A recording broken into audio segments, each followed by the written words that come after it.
Happy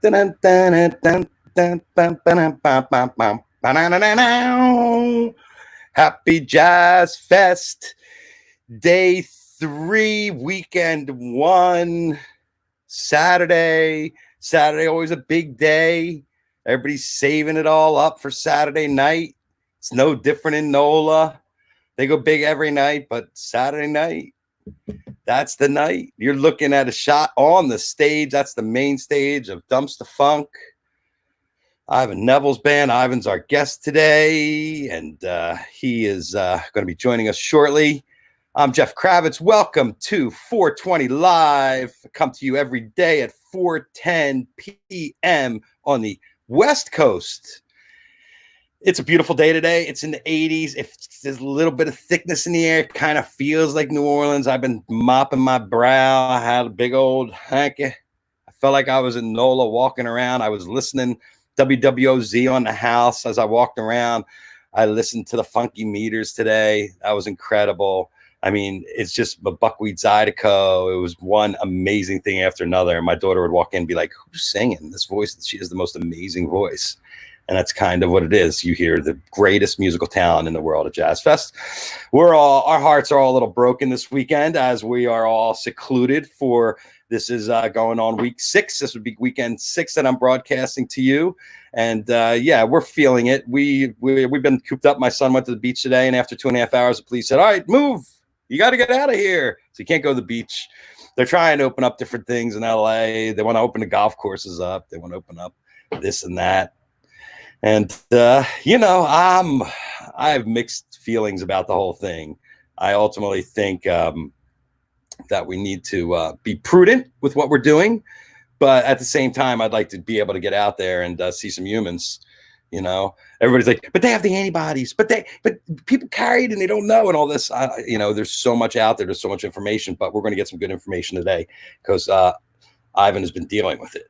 So he's going to come in and tell us what his experience has been like so we can hear firsthand what it is to go through this and what a musician in New Orleans at this time is going through.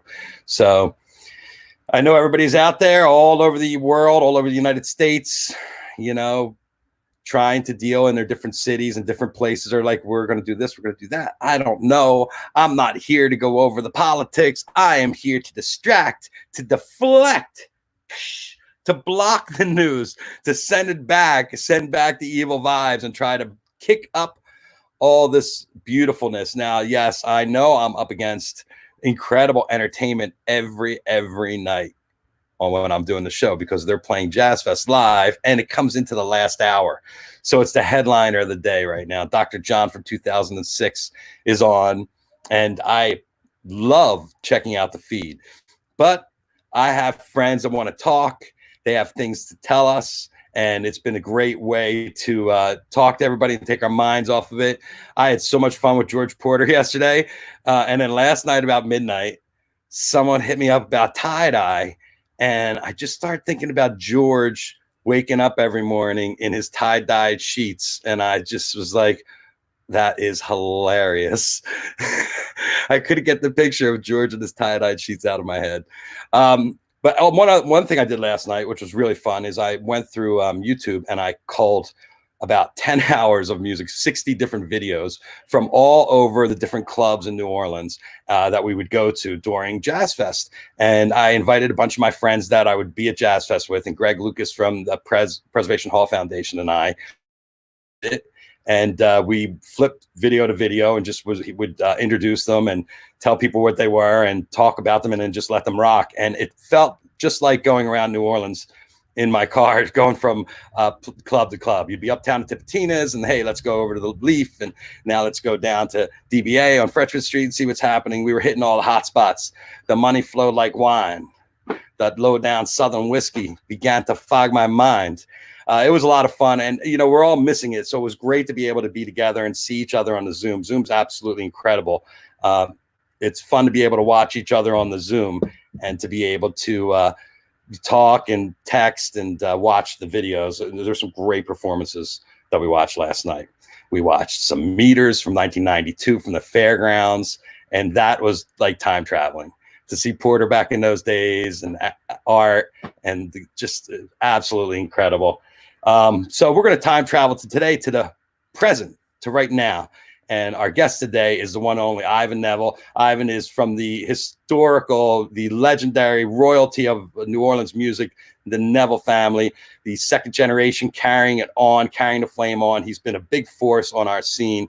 I've worked with him many times on the Take Me to the River movies and the different festivals and super jams. He's always there. He's always ready to kick in and lend a hand whenever it's needed, and always raising money for different causes. We're going to reach out and say hi to Ivan Neville right from NOLA. Hello, Ivan. Hey, how you doing, man? What's up? Hey, good. How are you? Good. Hold on. I just want to kill this Bluetooth here. I'm doing well. How's everything in NOLA? Cool. It's all right. It looks like it's about to rain. A little wind going on. A little nice for the evening time. It'd have been. They had a little upheaval at the fairgrounds today. Oh, if it was happening today, where the weather was a little wet. All day. It was beautiful all day, and then it just now it just got real windy and real overcast and whatnot. Looked like it's going to have a nice little storm going on. How are you feeling not going down to the fest? Oh, I mean, it's I don't know. It's the weirdest thing, I've never imagined being in this situation in my entire life, So this is unprecedented times we are living in right now. What is the first fest you remember? First one I truly remember was 1977 when I performed with my dad and my uncles, and that meaning not only my uncle Art, Charles, and Cyril, along with my dad, but my great uncle Charlie, Big Chief Charlie of the Wild Chopper Toolers, George Landry, and we were performing as the Wild Chopper Toolers. Wow. And he, along with another couple of Indian, Mardi Gras Indians. I remember Big Chief Pete was up there with him, and I don't remember who the other cats who were masked as Indians, but we did a set as the Wild Chopper Toolers, and that was kind of like, that was before the Neville brothers had formed as a group. I guess it was in the makings around that time, How old were you, dude? I was 10 years old. Were you dressed up in the feathers and everything? Oh, no, I was a senior in high school at that time. Oh, you were. Yeah. So you were in full regalia. You were ready to go. I was about, I don't know, 17, something like right. that. Yeah, almost. Yeah, 17 going on 18. Yeah. Wow. And then it started to become a thing. When was the first time you performed there with your own group? The first time I performed at the Jazz and Heritage Festival with my own group was way later, like in the 80s, when I had the record, If My Ancestors Could See Me Now. I performed for that. I was promoting that record, and I got a chance to perform. And matter of fact, my gig at the fairgrounds was rained out. The night before, there was a night concert that was sponsored. The Jazz and Heritage Festival used to have night concerts that were sponsored by the festival. Like now we got all of these other nighttime shows, but there used to be shows that were part of the festival, but they were just different concerts, some big name jazz artists, On the fairgrounds? No, they were like at different, like at a theater, maybe at the Sanger Theater or somewhere like that, or on the Riverboat President, or there was a tent by the river, probably close to where maybe the Riverwalk is right now. Mm-hmm. There was a big tent they would put up, and they would have concerts, nightly concerts. And I was on a part of a concert. It was the bill was Robert Cray band was headlining. I was on it as well, and King Sunny Ade. And King Sunny Ade performed first, and we came out and we played. And I guess halfway or somewhere in our set, it started storming, and the tent like literally almost got blown away, right? And we were playing a song called Sun, which was so funny. Shine, sun, and then it's storming, and the tent, so we had to stop our set, and that show was over. Robert Cray never got to perform, and we were supposed to play the fairgrounds the next day, and that did not happen because the weather was really. It's always a factor in NOLA. You don't know what you're going to get. It could be a beautiful day. Next thing you know, boom, torrential downpours, biblical storm. You never know. You never know. It's unbelievable. The shows out there, like doing those kind of, I mean, obviously when it's too bad, you can't play out there. Right. I remember one time we were playing, and there were people like diving in the mud, doing yeah, right. Unbelievable. But time on their hands, I guess. When did Jazz Fest stop doing those nighttime things, and then when did it flip to the independent producers? Was that like the 2000? I don't really know when that happened, but I know that I believe I think Superfly used to. I think they were big on starting the night shows. But you know what? The first big time late night show was actually Zigaboo. Zigaboo, I think, did one of the first late night shows. It was at the old Howlin' Wolf, and it was called Zigaboo's Funk Review, and it would start at 2 a.m. And he did, I think, 2 of them. He did one of them on the Thursday and one of them on the Sunday, and they would be sold out. You would go there at 1:30, and it'd be a line down the block, and there wasn't a whole like a gazillion shows like there are now.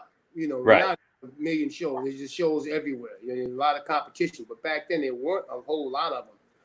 And Superfly started doing some shows. I believe. I may be. Yeah, I kind of think that you're right. That when Superfly started doing those nighttime shows, when the guys were in Tulane, the shows and the jammy shows, and they would put together different kind of configurations and whatnot. And then there were, everybody kind of joined in and figured, okay, let's start putting a bunch of shows together doing Jazz Fest. Why not? And It made sense. And I mean, I started just doing shows like 15 or so years ago. I really was in the loop of doing like a bunch of shows during the weeks, and I have a few annual shows, at least 1 or 2 shows that are probably 15 years old. Crazy. What's your record for Jazz Fest for amount of performances? I think 22. 22 over the 10 days? 22 shows. Yeah, that was the most I ever did. And George, it used to be George Porter, George Stanton. They would have more than anybody. And there was one year where I was right up there with them at like 22. And what was I thinking, right? How are you feeling at the end of Jazz Fest after 22 shows? I remember at some point I couldn't talk. I had no voice. I still had some shows left to do. I couldn't sing. And I'm like, why'd you book all those shows? But, you do it because you love to do this. And you get a chance to do it in front of a lot of people that come to New Orleans to soak up what we are down here.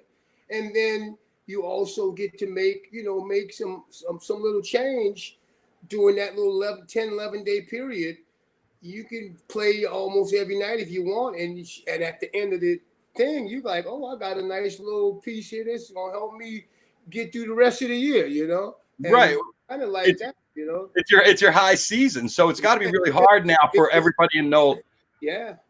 Everybody's got to be feeling the pain right now because this would be the payday. Yeah, no, yeah.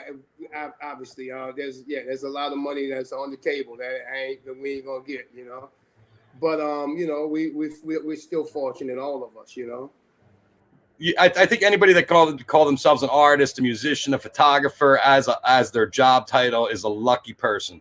Yeah, we still. I'm sitting right now. I got my little keyboard here. If I wanted to start playing, I can do it, but I ain't gonna do it right now. And by the way, pardon me for every night. I got my nose is a little bit runny right now. I did a neti pot, and I should have waited until afterwards, but my sinuses were kind of dry, and it was kind of killing you off a little bit. So I did a little squirt of the saline with the hot water to clear myself up, and it kind of got me. Okay. Got you. Well, tell me. Let's get into that. So we were talking a little bit earlier. You caught the COVID. Yeah.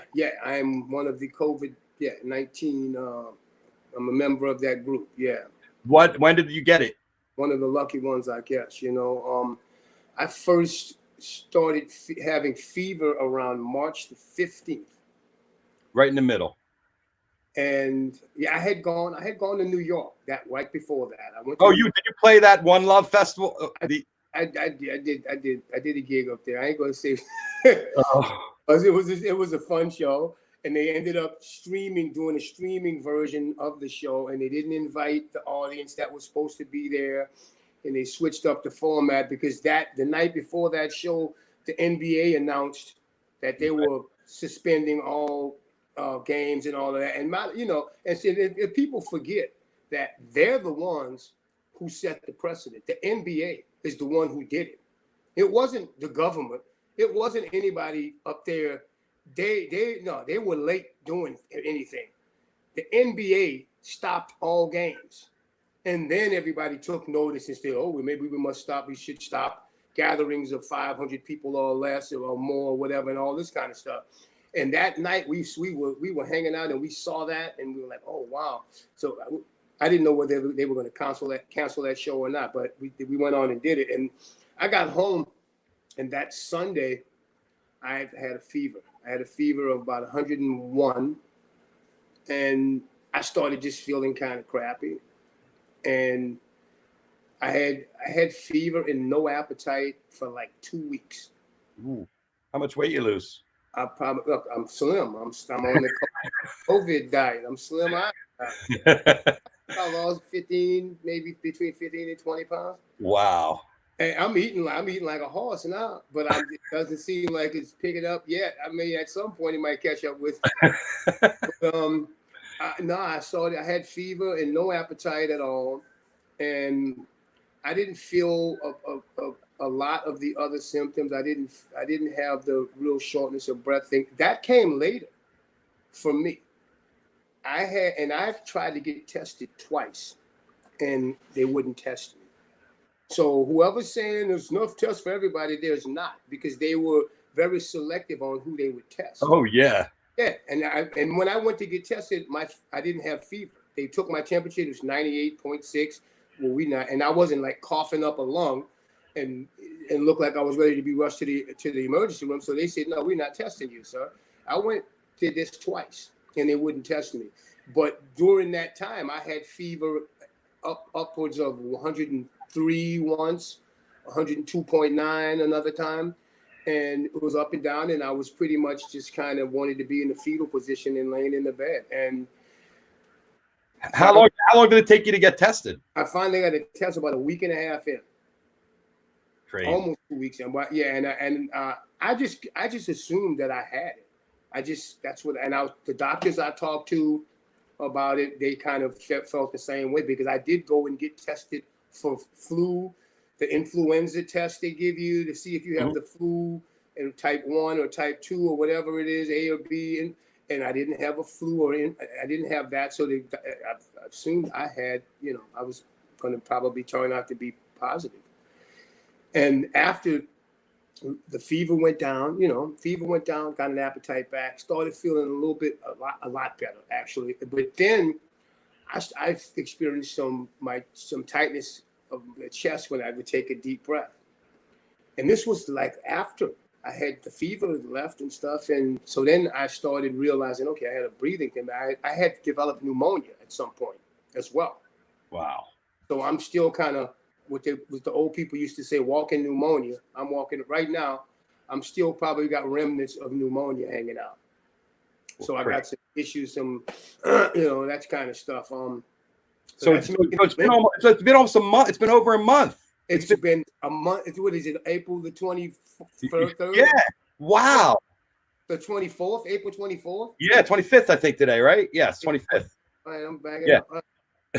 So it's been well over a month. And so the pneumonia factor made it linger the whole the journey of the COVID, you know what I'm saying? The pneumonia kind of just extended the whole situation. And I have to go and get another chest x-ray to see if hopefully the pneumonia is going away. How's the rest of the house? Everybody's doing great. So nobody else got it. Yeah, some other people got it, but some other people are stronger than me. And some other Right. people, some other, the boss of the house had to take care of the house, and she was acting like nothing was wrong, you know. But she was going through it as well, and I'm feeling better today than I have so far, and I've been improving.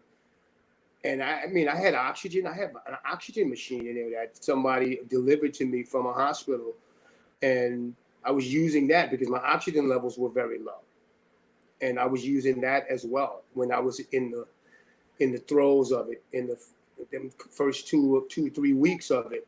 And I have since weaned myself off of the oxygen. I haven't taken that for probably 6, 7 days, maybe a week almost. So you're coming back around. But I don't feel like the Ivan before this, so I'm not 100% yet. I don't feel like my true self. Well, you're a little skinnier. Well, that yeah. And you know what? I have been able to sing a little bit, which is cool, and that feels like a workout because I've been doing breathing exercises. And anybody, I wouldn't wish. I got to tell you, when I walk outside and I see people walking around like they don't really care, and people are not wearing the masks and stuff like that. This ain't no joke. This ain't no joke. And I'm generally a healthy person for my age, you know. And I haven't smoked a cigarette in 10 years. I haven't had a drink of alcohol or any drugs for 21 plus years. So that is obviously in my favor. And, you know, the way this made me feel, as bad as I felt while I'm in and I'm still not out of it yet. Because when I go get the chest x-ray, my guy might say, oh, you still got a little slight pneumonia. So Right. I'm not completely well. This shit's a month. Wow. Nobody don't want to get this. This ain't no regular ass flu, like, you know, that people would think. And people are getting nonchalant about it right now. And everybody's talking about, and a lot of people talking about opening up stuff and all of that. They need to test some more people and find out, you know, who's got it or who had it, so we can know. Because until we really know that, I mean, I don't know, man. Obviously, I want to go back out and play some music and stuff, and it's going to probably be a minute because everybody's like, you know, everybody's at home, nobody's working. Well, yeah, they can't figure out how to get people together and if it's going to spread. And anytime they open something up, it's going to be a struggle. It's going to be a struggle trying to go back out and play. You think people are going to be? I mean, people are probably eager, obviously, to hear music and stuff, to go hear it live in person. But are you going to be ready to go stand in a club with or travel to Louisiana, where the government is crazy and they're telling people they can do things or whatever without being able to do things? You know, it's kind of like, I think one of the issues is also socioeconomic, though. And especially in New Orleans, you have a lot of people that live in very close proximity to each other and can't afford their own space. So I heard a lot of people are hanging out because they don't have a choice. Well, New Orleans, I mean, from what I've seen, I mean, I haven't seen a whole bunch of carelessness, and the state seems to be still in all for the idea of keeping it locked down a little longer than, you know, some of these other people are talking about opening their places up, like Georgia and right. Georgia opened up this weekend. I know they got. And how you going to practice 6 feet distancing if you're doing somebody's hair? It's impossible. Well, and also 6 feet. You got like some kind of, I don't know. You got some robot hand on. I don't know.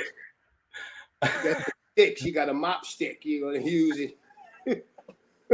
How you gonna give somebody a tattoo? You know, no. But why would you pick those places to open up first? A tattoo parlor. And a bowling alley. The nail salon. These are places, this is skin touching, all this. Oh my God. Okay. Well, right. You know, it's not the rocket scientists in charge. There is a vacuum of leadership at the top. Hey, you know what? You know, when he, like Forrest Gump, Tom Hanks and Forrest Gump's voices. That's all I have to say about that. Hey. Music. Let's talk about some music, man. All right. So tell me, you've worked with everybody. You were in the Spin Doctors. The New Orleans Social Club. You recorded Robbie Robertson, Paul Abdul, Rufus, Don Henley, the Neville brothers. You got your own band, Dumpster Funk. What's your favorite? Can you pick a favorite? Well, not obviously Dumpster Funk, my favorite, right? That's my favorite band. That's the group I'm in with my boys. Some of these brothers I've known most of my life. My little cousins in the group as well. But I have some favorites that I've been fortunate enough to play with or record with over the years.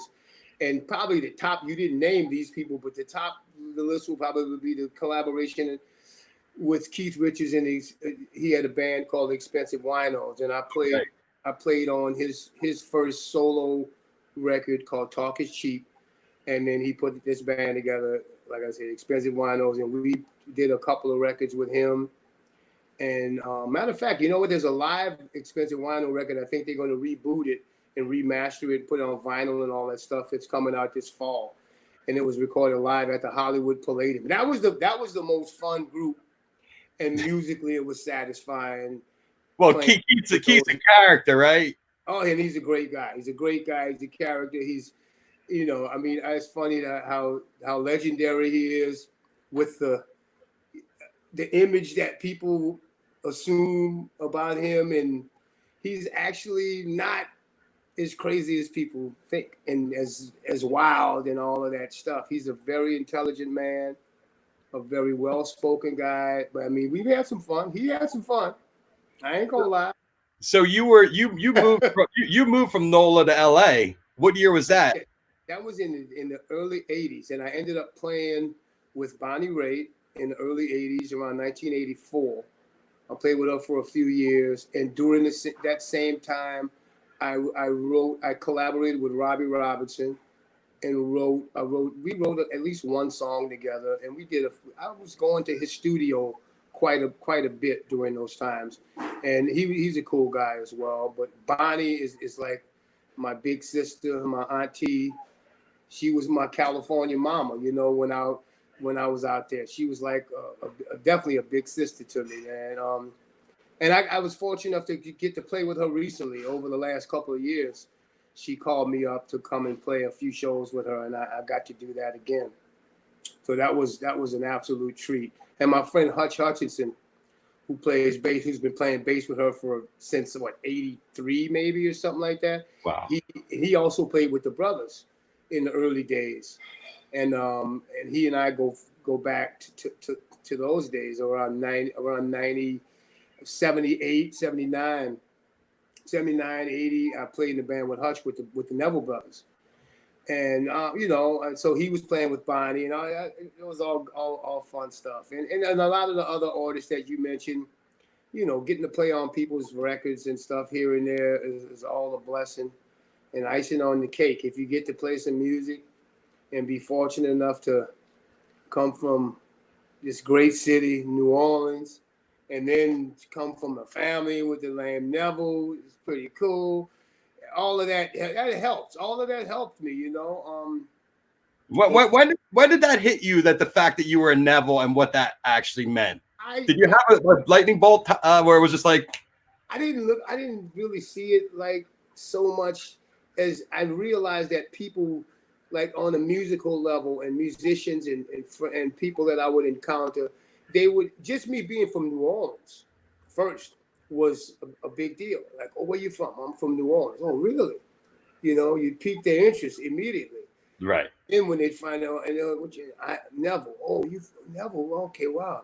And so that was all a part of it. And I mean, I obviously once I got in the door, I had to do something to stay in the room. You know what I'm saying? Right, of course. I had to do something, so I was able to do that a few times, and they didn't kick me out. So I'm still trying to do it, Well, how did you feel about your chops in the early days? Because that's something you could get. My chops ain't that good. They're still not that good. I should practice more, man. I'm sitting here, man. I should practice more. My chops are not that good. I can play a little bit. I'm good at writing some stuff. A couple of songs I can play pretty damn good. And then, when I'm playing with a band, when I'm, with a group, I can go a little left. I can go a little left because I get fearless sometimes when I'm up there doing it and I'm in the moment. and I kind of just let the music take me where it wants to go. But chops, I do not have. I pretend to sometimes, or I might sound like I got a few chops, but it's all an illusion. It's all imagination. I ain't scared. I ain't scared to make a mistake. Okay, if I mess up, and I played a streaming set the other day, last week, and I flubbed a couple of things. I had a couple of brain farts. I forgot some lyrics that I know. And I'm like, what happened? I'm like, oh my God. And but you know what? I'm at my house. So if I want to start a song over, I'm gonna start it over. I'm sitting in my house. So next time when I'm doing my next streaming piano session, which is this coming Wednesday, if I flub something, I might start it over. And if I start it over, that's just how it's got to go. Yep. But you can't be scared to be exposed. I mean, I guess it is what it is. I'm blessed to get to do this. Well, being a performer and having chops are two completely different things. You can have the best chops in the world and not be able to perform. Well, no, but you still hear stuff that you want to say, ooh, wow, listen at that. Like you hear Herbie Hancock play, and you're like, oh, I wish I could play that. And I remember one time I asked Herbie, I said, Herbie, hey man, if I wanted to play some of that kind of stuff, man, that out stuff and them weird chords in a funk groove, but I wanted to go out. What stuff should I listen to? He told me, he said, you should listen to me. Well, but I still get to do it, so it ain't too late. I can still sharpen the skills. You never know. Well, you got time to practice now, that's for sure. Go for it. Yeah. Which one of you sat in with everybody at multiple things? Do you have one that was just like the sit-in thing? Yeah. Oh, they're my favorite ones. Oh man, I had some great ones. Probably. Oh man. Oh, let me think. I just posted one that was pretty fun. I ain't gonna lie. We at the Jazz and Heritage Festival a few years ago. Me, George, and Zig played with the Chili Peppers. Now that was some fun stuff. It was different. It was, and it was way cool. And there were a lot of people out there checking it out. Oh, well, they're a great band. That was pretty cool. It's always fun to sit in with my friends Galactic. I like playing with them, those guys anytime, and Krasno and his group Soul Live, and I like playing with them dudes anytime. Probably another one that maybe jumps out. I'm trying to think of. One time I sat in on a whim with. I got called to play with Dave Matthews one time at as a matter of fact, it was at Red Rocks.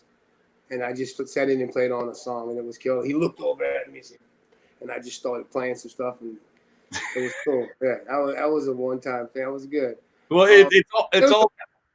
There's a lot of them, and right now I'm kind of drawing a blank a little bit but there's a few that I know when we stop talking and I go sit down over there on the couch or something, I'm gonna say, oh, that was one. I wish y'all had told him about that one. Well, one of the guys just said Jam Cruise. Danny Camp. He's like Jam Cruise. How many Jam Cruises? Okay, yeah. I sat in with so many people on Jam Cruise. I sat in. Do you know what a fun setting with Marcus King? This last Jam Cruise, and you know what? Ghost Note. Yes. Ghost Note. I was standing on the side of the stage. They were in this lounge playing, and I was in awe listening to these cats, Sput, and what's Mono Neon, Xavier, and those guys, and Mono Neon. They were playing. They were killing. I was just standing over there, and Xavier, and I forget the other cat. They were playing on two keyboard players, and they were playing so. It was so prolific. It was so prolific to me because they had chops. These dudes had chops, but they were not playing any unnecessary notes. They were playing a lot of shit every now and again, but it was all like, oh yeah, okay, yeah, that's necessary. And I was standing on the side, like listening, and then Sput looked over at me and called me to just come and blow on at a certain section. Ivan, you blow, blah. And I went up and I was like, oh my God. Like I said, I don't have chops. But I sounded like it on this particular time. I was throwing down. I had to get fearless and try to see what I could do. And that was a fun one. Well, I just thought of another one. Go. On the Jam Cruise. God rest her soul. I sat in with Sharon Jones and the Dap Kings in the theater on the Jam Cruise. And nobody hardly, I don't think they hardly ever let anybody sit in. And they had me come and sit in and play organ on a song. And then she also had me come and stand on the front of the stage while she toyed with me on this other song. When she needs a guy from the audience or something to come up on the stage, right. She told me, come over here. And I'm standing there, and then she's messing with me, and it was fun. That was a cool one. Yeah. She was a talent, man. She lit it up. Great one. Yeah. Yeah, we've lost some amazing talents. Alice Marsalis. It seems like every time you turn around, another legend is gone. I'm going to bring up a legend in your family we lost last year, your uncle.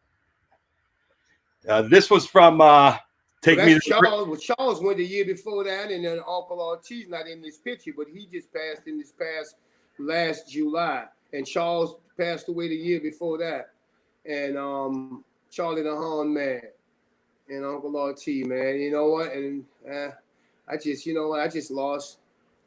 He's not known in the music world, but I just lost my mom. My mom's oldest brother, my godfather, Uncle Vincent. He just passed away just yesterday, day before yesterday. Well, sorry for your loss, man. I'm his oldest brother. Yeah. I mean, it's kind of the cycle of life, man. You get older, and people, you lose people, and people that came before you. Some of them don't, some of them go on, and you just thinking, well, I got some more time hanging around here. Let me see what I can do, while I'm still here. And well, New Orleans has always had an interesting way to deal with death, by having the second lines and celebrating people's lives. Yeah, you know what? That's a shame about what's going on now, because you can't even do that, because we lost Ellis, and I talked to Branford Marcellus, and he said when everything clears up at some point, they're gonna do something big for their dad, for Mr. Ellis Marcellus, and I'm sure there'll be a lot of postponement like now, because if somebody passes away, you gotta give them a second line, you gotta give them something, and right now you can't do anything. Nobody can gather up like that. So I'm sure when all this clears up, there's probably gonna be a bunch of second lines. This for that one who died about 4 months ago.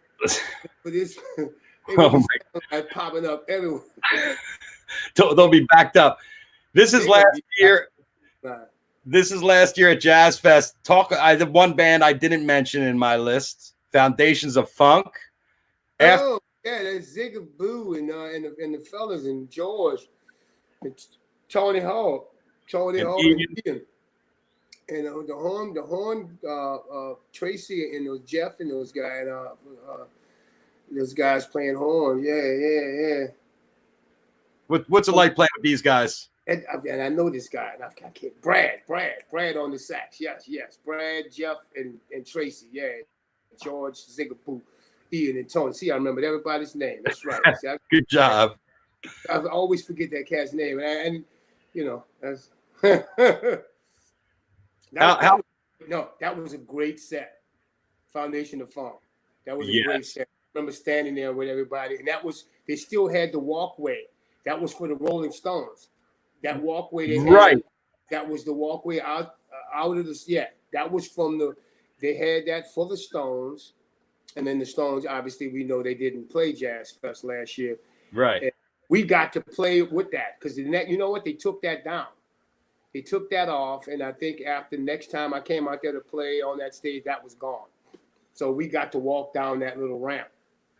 That was very unique. It's a very unique shot, because usually everybody on that stage is in the shade, and you guys all walked out in the sun. And if you look at this picture, you could see everybody taking pictures, hands up, waving, so much love in the crowd. That was great. That was a great time, man. That was the walk. That was the little runway. That was the runway. Mick would have been doing his thing down up and Uh, down.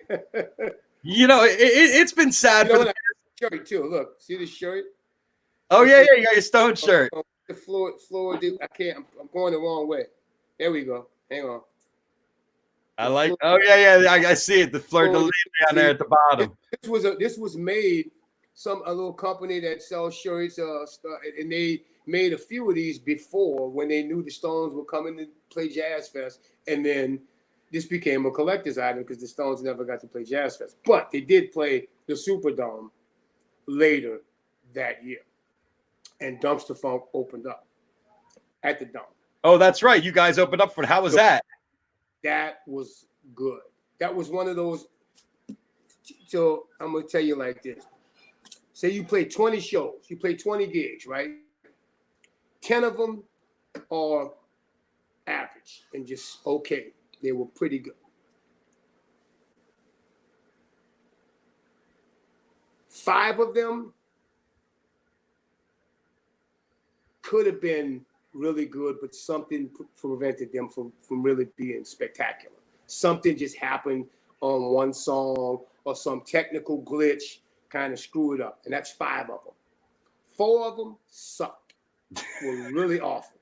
Okay, 1 of them was the one that you wanted to be on this special nights, like when you play Jazz Fest, or you open up for the Stones, or you play some big show, you play Madison Square Garden. You want to be that show. You want it to be that one where everything just goes right and it's just flowing.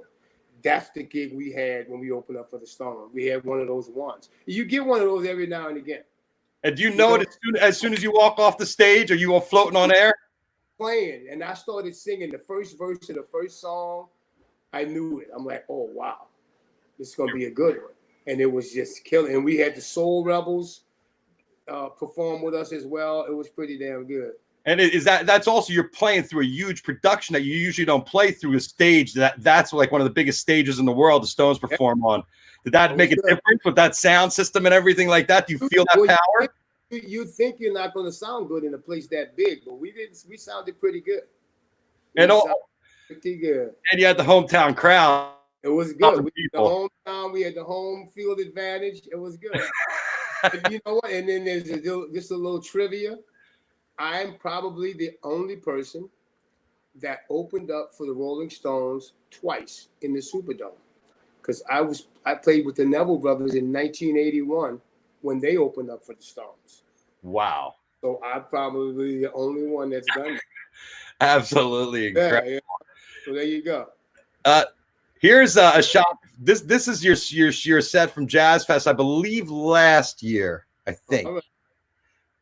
Your band has a very interesting configuration because you have 2 bass players, and I can't even think of another band that has 2 bass players. Yeah, sometimes we do, sometimes we do that double bass thing, and then sometimes Tony plays guitar. And on this picture, it's funny because I think Nick was having problems with his amplifier, and he was looking at the amp. I could tell.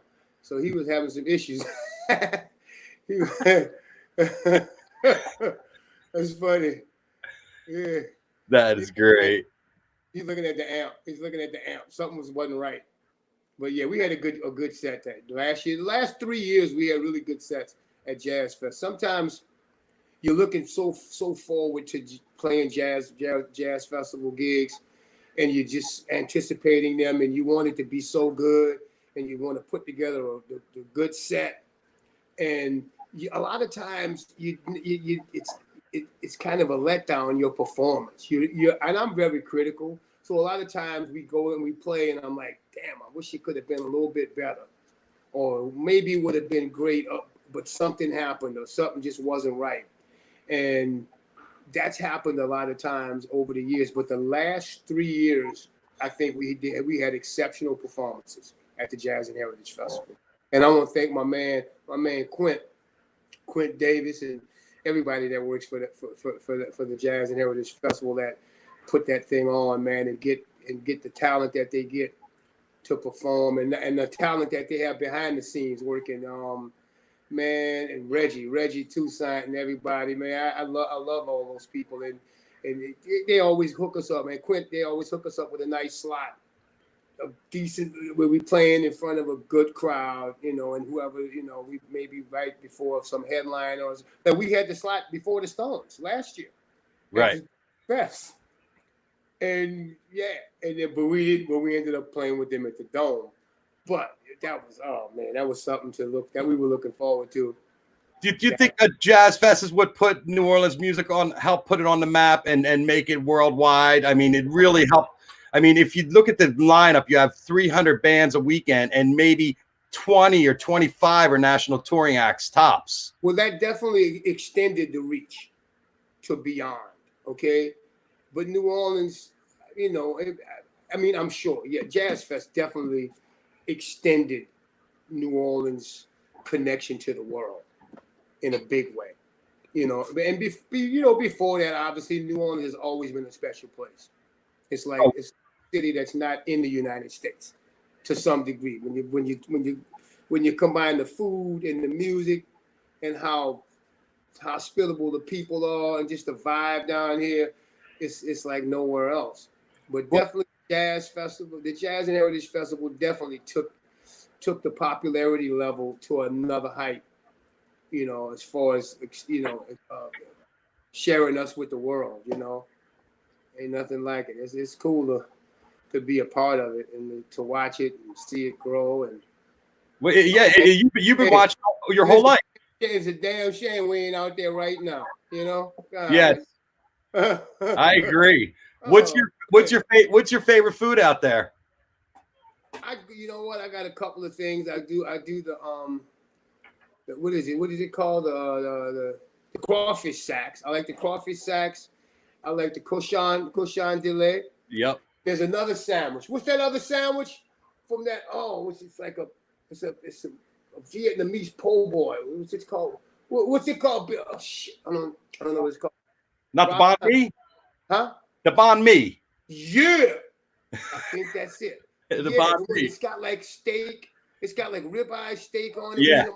Yeah, it's a good sandwich. Ooh, that one. That's a good one. I just discovered that one over the last couple of years. But I've been getting the crawfish sack. It comes with the sacks and the crawfish beignets. We're getting that like every time for many years. That and the cochon de lait po' boy. Those are my favorite ones. Yeah, and obviously crawfish. Eat some crawfish or whatever.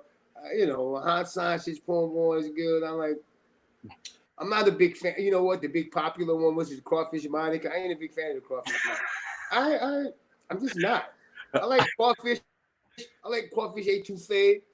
I like, you know, the way my mom used to make crawfish bisque, where it wasn't like a soup. It was like a rice and gravy dish with the crawfish and the crawfish meat in the shell and stuff like that. But I'm not. Yeah, they got a few things that I've heard that, you know, people. Big popular items. I'm not trying to put you down and put the food down. No, not at all. I'm not a Monica fan. You like crawfish Monica? Don't lie. You like? Nah, I don't. You know what? Mac and cheese and hot sun. Come on, it's mac and cheese. It's hot. No, my shit's the I like the alligator pie. For me, is standout on the like. I have to have at least one a day. I love cochon de lait. I love the soft shell crab. So. Every year, every Jazz Fest, I don't know how many years you're going to tell me in a second when I ask the question, but you finish off with like a 4 or 5 hour midnight set at Tipitina's. Ain't not 4 or 5 hours. No, it ain't that long. No? Maybe 2 hours. 2 hours. Maybe 2. There's been some nights out there where you got 2 and some change. Change. 2 and some change. It probably feels like 4 or 5 hours on Sunday after being so exhausted by that time. Lots of times we're playing that night and you can just feel that everybody want to get up for it so bad. And the music is flowing and everybody's so tired. They're trying hard. And there's some epic nights at Tipitina's that last night. But we are so tired. By that time, you are so, you know, yeah, this is good. But when you hit the bed that night, oh my God. Oh, I can't tell you how many times. Early that morning. I can't tell you how many times I was like, I'm going to go see Dumpster Funk, and next thing I know, I'm asleep on the couch. I'm like, I can't even get out. It happens. Well, hey, Ivan, you're Same here. You're a treasure. Thank you so much. I'm glad you're feeling better. Is there any charities you'd like to talk about, or anything, any fundraising you want to mention? And, Sweet Relief, no, Musicians Clinic, New Orleans Musicians Clinic. That's a big one for me. Right off the top of my head, I can't think. Music Cares. Music Cares. They're helping a lot of people. The New Orleans Jazz and Heritage Foundation, the Tippett Foundation, and especially the New Orleans Musicians Clinic. Well, thank you. I appreciate your time. I hope you feel better, and I can't wait to see you face to face and you're right, man. Dancing. Best of the family. Thank you. Thank you, man. Thank you very much. See you later. Wow, there you go. Ivan Neville. Just legends. And interesting to hear the perspective of someone who's been through the COVID and now out of it, feeling a little bit better, but still 6 weeks later, still feeling it. So, there's a reason we're all locked up. There's a reason we're all in our crazy place and just like staying home and take care of each other. There's a reason we're not at Jazz Fest, folks, because we would all be there if we could be. And I really think that we're doing the right thing, even though I want to go to the beach and get some air and get out and see some people. It's been really hard, and I'm sure it has been for everybody there. But, we have each other. We keep each other distracted. I've been seeing all the comments rolling from all my New Orleans family, and I know everybody's feeling it, feeling the pain. So I'm glad we're together, and I'm glad that we have this space to hang out with each other. Some notes, Asher's Chocolates are going to all my guests, George yesterday and Ivan today. I'm sure he'd like a little chocolate down there in Nolan's. Like, there's not enough great food down there. And the other thing is that tomorrow we're having Ben Jaffe on the show from Pres Hall. And this is a guy who grew up in between Royal and Bourbon Street. So he's got some great stories. He grew up in Pres Hall. And Rob Steinberg is going to join us to say hi and check in from New Orleans. It's his birthday tomorrow. And Monday, we're going to have some New Orleans royalty on the show also, keeping that under my hat. But Tuesday's Galactic. I heard Stanton and Rob Mercurio are going to come on. And, I am talking to all my friends to line them up. I've got some big asks. I want Quint Davis on the show, David Foster. So tell him to pick a day. Hey, guys, I love you all. I'm so glad we're here for each other. I appreciate you taking the time out of your busy day and missing whatever you're missing to sit with me and take care of each other. Take care of yourselves. Liquid, lots of hydration. Tonight, I will be playing a little all out-of-tune guitar around 10 o'clock. Zach may or may not sit in on DJ. We actually had a great reaction. And I just can't. This has just been so crazy. Like every day I'm working on the next show, and it's one show after the next, and just trying to bring you and me something to sink our teeth into. And I really appreciate Ivan taking time out and talking to us today. He's a great guy, and legends all across our land that everybody's stuck home right now, just like us. So I'm glad they take the opportunity to talk to us. Stay safe, stay happy. Here's the hug. Big one. Peace, love, happiness. I was dancing with Ryan Heffing today, so I got that. Thank you, guys. I love you. We'll talk to you soon. Have a good day. Good night, Saturday night.